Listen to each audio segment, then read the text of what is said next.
What if everything in life had a happy ending? What if everything that we ever did, it started right and it ended right? But life is not designed that way.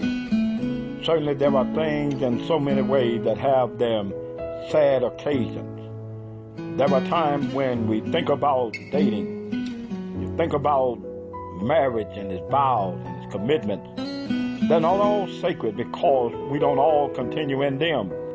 But certainly God designed in marriages that we remain faithful one to the other.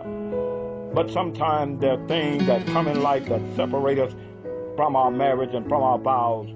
It's called sin. Sin and its lustful desires, it separates us from God and separates us from His will.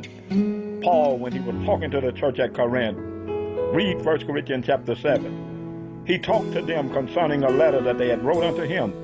He said, now concerning this letter that you wrote unto me, it is good that a man not touch a woman. Nevertheless, to avoid fornication, let every man have his own wife, and let every woman have her own husband. Let the husband render unto the wife due benevolence, and likewise also the wife unto the husband. The wife had not power over her own body, but the husband, and likewise also the husband had not power over his own body, but the wife. Sometimes in marriage, we separate ourselves one from the other. We cause ourselves to develop so many different thoughts, and this is what puts us into the fragments of what sin is. So he says, defraud ye not one another, except it be with consent for a time, that you may give yourselves to fasting and to prayers, and come together again, that Satan tempt you no more for your incontinency. But I speak this by permission and not of commandment.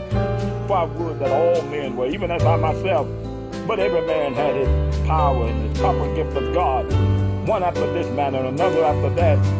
Paul, he wanted others, even if you could not. He wanted you to try seeking celibacy, or even just being single.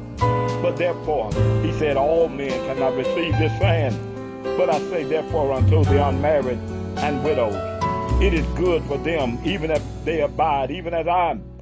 But if they cannot contain, let them marry. For it is better to marry than to burn. Too many times we stop to think about God and His way.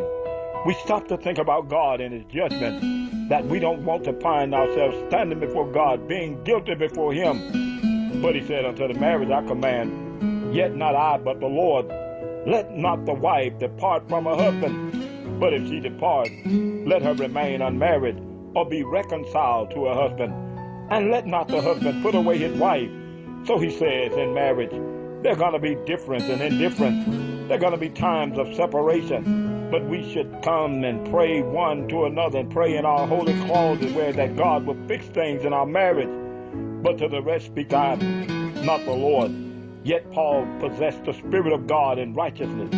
If a brother had a wife that believed not, and she be pleased to dwell with him, let him not put her away. And the woman which had an husband that believed not, if he be pleased to dwell with her, let her not leave him. For the unbelieving husband is sanctified by the wife, and the unbelieving wife is sanctified by the husband. Else were your children unclean, but now are they holy.